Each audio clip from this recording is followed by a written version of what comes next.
Hey everybody, welcome to Scrap Cooking. We're doing a really special episode this week. It's going to be our love letter to the neighborhood in Ottawa called Vanier, which is a very diverse neighborhood and it's just awesome. I love it.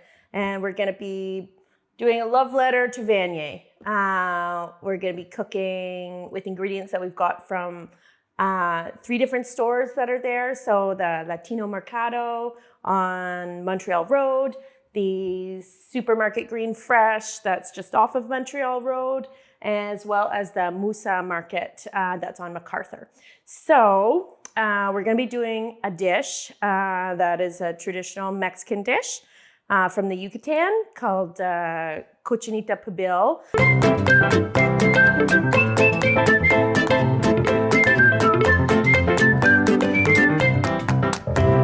It is traditionally done with pork. However, the diversity of the Vanier neighborhood includes people of all faiths and colors and backgrounds. So we want to make sure that everybody's included. So we're going to do it with chicken. And so traditionally, the Pibil pork is been marinated with Seville oranges, which are bitter, and a bunch of spices, one most notable being annatto seeds, which are these little tiny little seeds, but they're brightly colored and they use it for dyeing things. So actually the orange cheese that we're all familiar with, it was originally dyed with annatto. So it has this really cool earthy flavor. And so we're not going to use the seeds themselves. We're going to use a paste that you can get at the Mercado Latina. So it's called enchilada, and it's a mix of the ground annatto seeds as well as a whole bunch of spices. So we're going to be using that as well as some spices that we got at Musa. And since we don't have bitter Seville oranges, they're hard to come by up here, we're going to use a blend of grapefruit, orange, and lime. And that will sort of mimic the bitterness and the sourness of those oranges. We're also going to make a lime crema to put on top, as well as some pickled onions that are traditionally served with that. And they're going to go on some corn tortillas, which we also got at the Mercado. The size, these ones, the little ones are my favorite. They're what you would get if you were in Mexico City. And when I was there, I ate all of the tacos and they were the best in the world that I've ever had. And they do the little ones. And they put 2 on top of each other so that one, when it gets full of liquid, because they're corn, they break, but then the bottom one catches it so that it's not everywhere. Unless you're me, in which case it's everywhere no matter what you do. So let's get started. So the first thing we're going to do is we're going to start toasting our spices. So traditionally you would use whole spices, but for simplicity and time, we're going to use some ground spices. So we're just going to put them in a dry pan and toast them just until you can start smelling the spices. So even when you open it, you can already smell the spices. So we're going to do about, this is ground cloves. So we're going to put about a spoon in there. We're going to put a spoon of cumin and a spoon of black pepper that's sort of coarsely ground. And we're going to do that. And then we're just going to toast them on low. This is an induction top, so they get hot quite quickly. I'm going to put this one on 3 just to get them going. If you're using a electric stove, you would want to put it sort of on low. And if you're using a gas stove, I'd put it on medium low. So we're just going to kind of let that go until we can kind of smell it. In the meantime, we're going to cut up some white onions that we're going to slice as thin as we can so that they kind of melt into the chicken when it's cooking in the oven.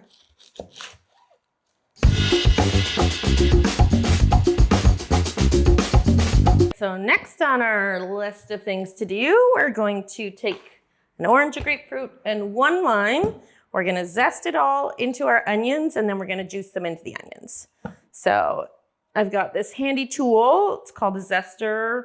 And I'm just going to take the zest off, which is where all those nice aromatic oils are that give you that orange flavor. But if you don't have a fancy zester, don't worry about it. That's fine. You can use the small edge of your grater. You just have to be really careful not to put too much of the pith in it because it's bitter. But I mean, in this dish, the bitter's not so bad, so.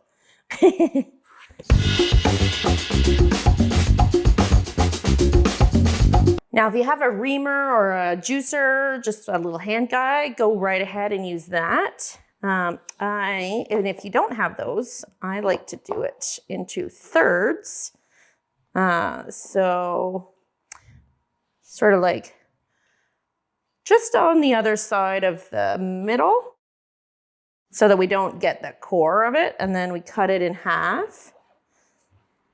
And then we'll take the middles out. And I find that an easy way if you don't have a. So once it's on its side, where all the segments meet in the middle, we're just going to cut that out.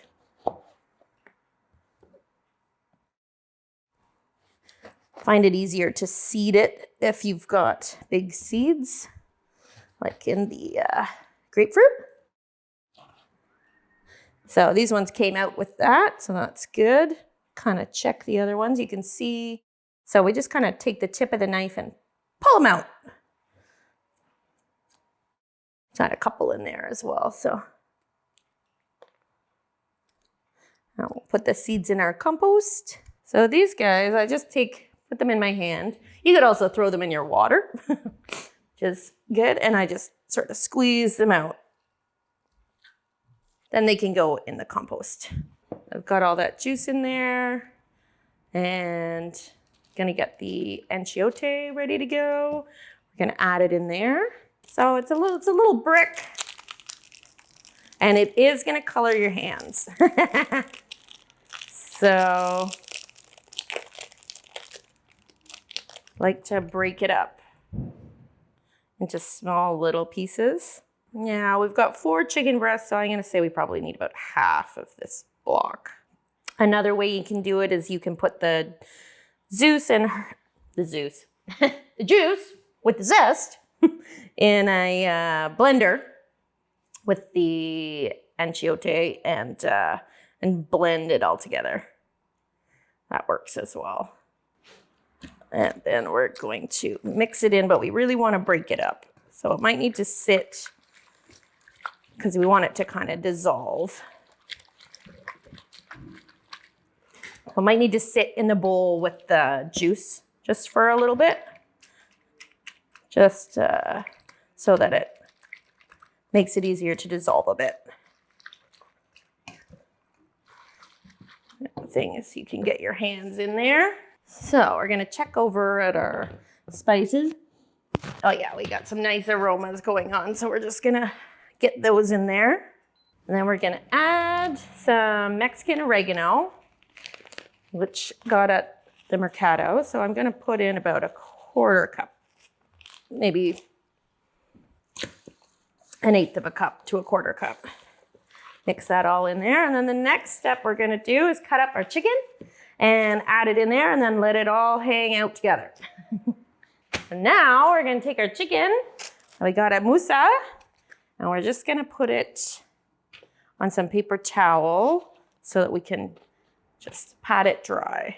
It makes it easier to handle so it's not slip and sliding on you on the cutting board. So we're just gonna cut it into little pieces. So probably into about 3. And then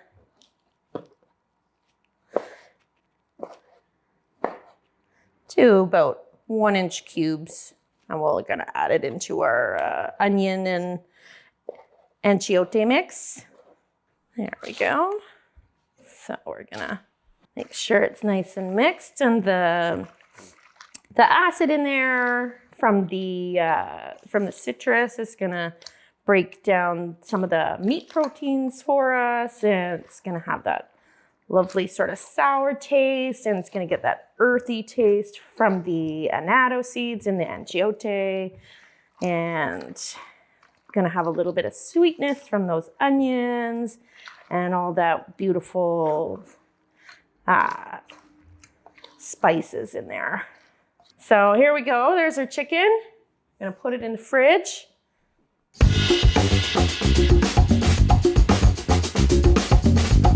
Okay, now that our chicken's in the fridge, we are gonna do one more thing that's gonna go in there. So we're gonna blacken this garlic. We're gonna take the top off and then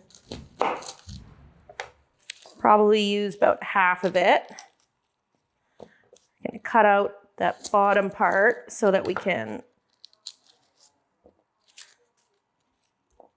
take the cloves off, but we're gonna save all this garlic stuff in our little garlic guy that we've got going on. So maybe we need one more.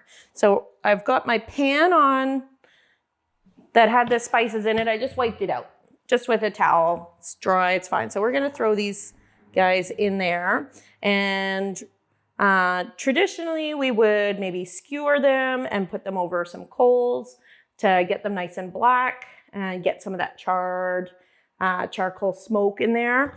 But since we are lacking a charcoal grill, we're gonna do it in the pan. So I put it up to, on the induction, I put it up to 7. We might need to put it higher, but we're just gonna test that and see how that goes. But if you were at home with an electric stove, I'd probably put it up to 7 or sort of mid-high. And if you were on a gas stove, I put it up to medium-high, if not high. So we're gonna just start it on that and see how it goes. What we're looking for is for the skin to kind of blacken. And then we'll peel it off, but a little bit of that char kind of goes into the dish. All right, so we're just gonna take that off. They come nicely off now that they've been toasted. We're just gonna cut it up a little bit.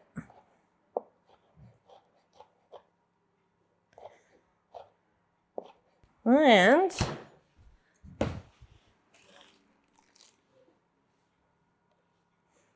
add it to our chicken, and we're gonna do, I got some banana leaves, which I got from the green, super fresh green market. They're in the freezer, so you can do it year round, but we won't use them all, so we'll put some back in the freezer afterwards. But traditionally wrap the meat in little parcels and in the banana leaves, and then you put them in a hole in the ground that's got hot rocks all around it, and you slow cook it in the pit in the ground, which is so awesome. However, we do not have a pit, but I do have a clay pot. You can use Dutch oven, and we are gonna take this banana leaf and we're gonna cut it down so that it's gonna line the whole clay pot and go over top of it. So it's gonna get a little bit of that herbaceousness from the banana leaf as it cooks. And then you don't eat the banana leaf. You kind of think of it as like an enormous bay leaf in that way, where you're just trying to get the flavor out of it as it's cooking. And then you discard it, but it also really helps keep all the moisture inside, because you really want that to be nice and juicy and have all that wonderful flavor. So we don't want it to dry out. So that's one of the reasons why they do that as well. And we're just gonna cut some of that brown edge off. So we're gonna take our pot. We're just gonna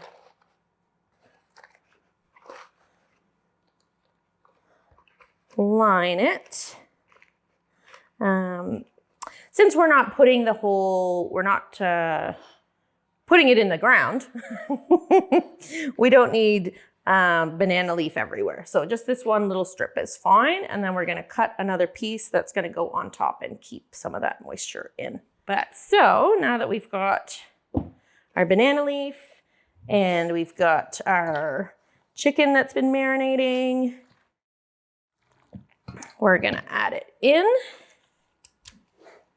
I'm gonna put this guy on top and just fold over the edges. Got a nice banana leaf parcel. And then we're gonna throw it in the oven.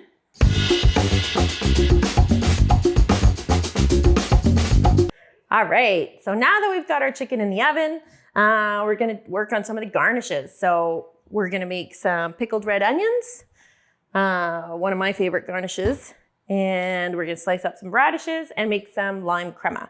So I got this nice, beautiful red onion. I'm gonna cut the top off and the bottom off.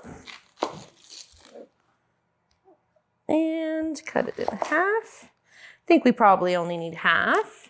I'm gonna put that aside and use it later. And these pieces I'm gonna put in my stockpile. I'm gonna take that first layer off, add it to my stockpile, and I'm gonna take that little thin membrane off because I find it gets really slippery in your hands, and then you want to make sure that you're not slip sliding away. So I'm also gonna take that little root end out, which are fine to eat, but not in the application that we're doing it. So, unlike the onions for the chicken, we want to make these just a little bit thicker because when we add the vinegar, the hot vinegar to it, they're going to kind of release some of their water in it and they're going to shrink a little bit. So if they shrink, if you cut them super, super thin and you add the hot water, then they're almost like disintegrate into nothing. So we want them to have a little bit of a bite to them. So I'm going to cut that piece out. And we're gonna do that.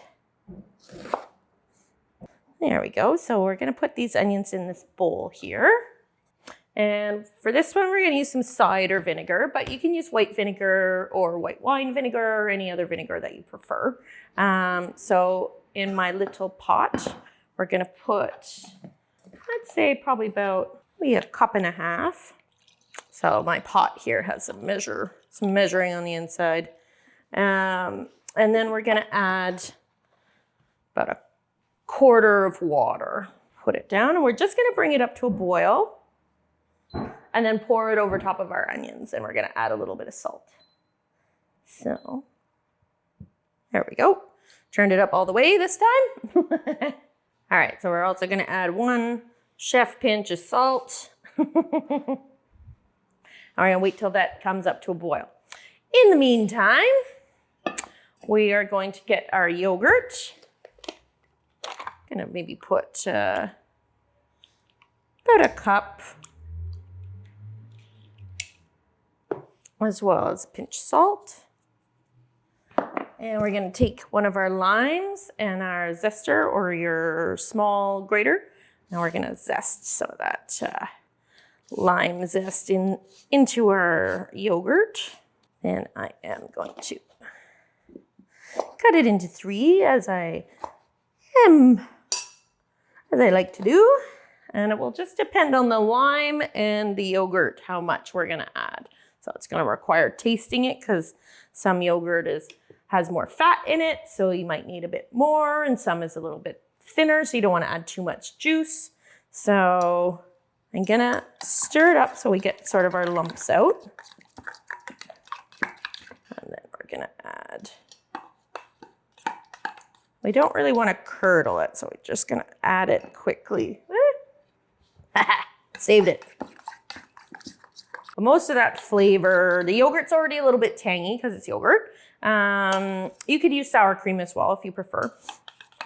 And the nice lime flavor is gonna come from the zest. So I'm just gonna Mm-hmm. Nice and tart. It's going to be really nice with that sort of earthy meat. That's awesome. Woohoo! Well, that's nice and easy, and she's done. We're going to put that in the fridge while we're waiting.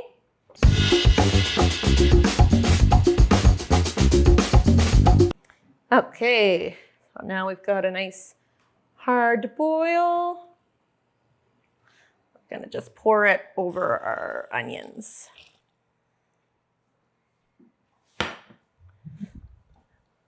And now we're just going to let them sit.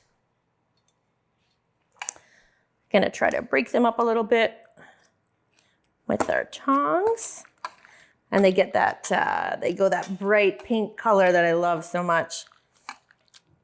But you will get a good waft of vinegar in the face, which is always good. It'll clear your sinuses out, so. So we're gonna wait until that cools down, and then we can put it in the fridge once it's cool enough to go in the fridge, and then it's ready for garnishing our little tacos.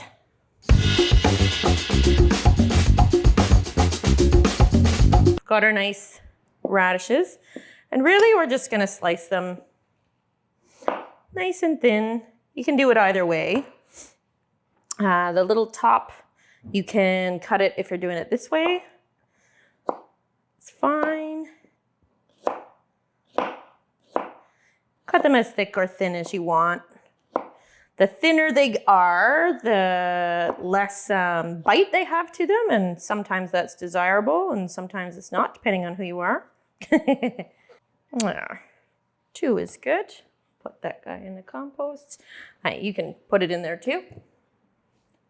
Then we're just gonna fill it up with cold water and put it in the fridge, because they kind of take on the water and they get a little bit firmer, so they have that nice crunch to it, which I love with radishes. And now we're just gonna get some cilantro washed and picked. Now, if you are not a fan of cilantro, or you are one of the humans who taste soap when they eat cilantro, no fear, you can use parsley instead. I, on the other hand, love cilantro. So we're just gonna pick off the leaves.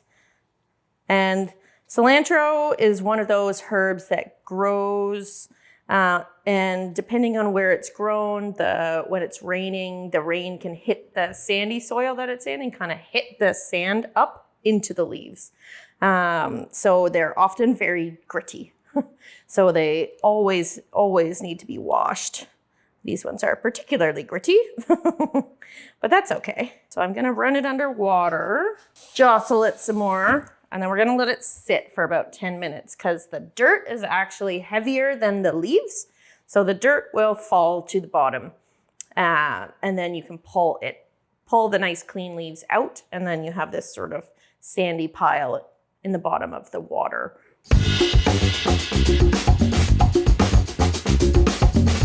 Okay, so chicken's been in for an hour and a half, and we're gonna see what it looks like.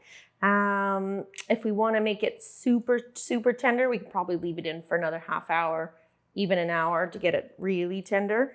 But if you're short on time, it's still cooked. Just won't be as pulley-aparty. But we're gonna check it out and see what it looks like. You can see how the chicken you can kind of squish it and it kind of pulls apart. That's what you want. So if you leave it in a little bit longer, you'll get, it'll pull apart a little bit easier. But I think we are good where we are for me. It's nice, and you can see the onions are in there, but they've kind of almost melted a little bit. And another thing you can use to break up your chicken is a potato masher. I have found that helps pull it apart. I'm just gonna put some in a little dish so it'll be easier. We're gonna put this one on the induction burner to about 8. I want it to be hot, but not crazy. I might put it a little bit higher, because I found this particular burner took a little bit longer to heat up. Now we're gonna do 4. And I'm gonna pull this cilantro out of the bowl.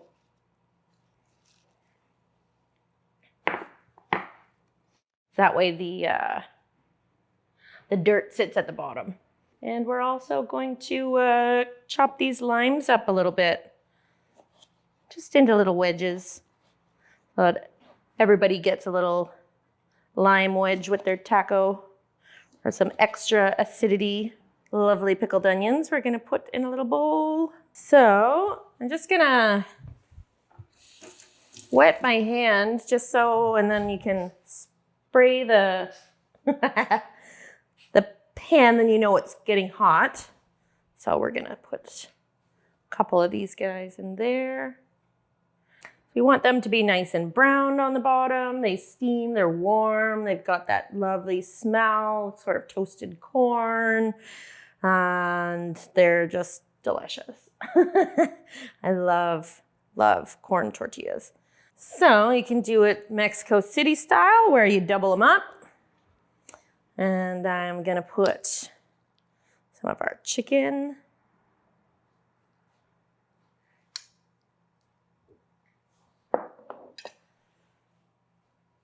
A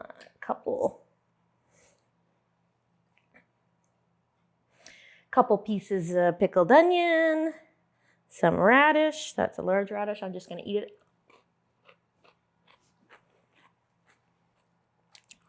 Some cilantro. A little bit of our lime crema.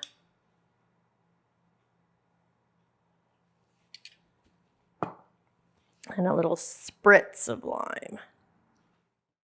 Oh, that's really nice. You really get the annatto and all the spices come through. And the chicken, nice and saucy. Thanks so much for watching this very special Vanier edition of Scrap Cooking. And our love letter to Vanier. We just want to have a big shout out to Green Fresh Supermarket and Mercado Latina and the Musa Market for having all these wonderful ingredients that we used. And I really thank you for watching, and I can't wait to see you for the next one. We've got another special episode, Ottawa-based, same neighborhood, but a little bit on the other side. So we're gonna be doing Beechwood next one, and I can't wait for you guys to come check it out. I'm gonna eat this taco because I love tacos. And I'm also gonna throw a little bit of these chive flowers that we happen to have growing in the garden on top of it. But thanks again, and we'll see you next time.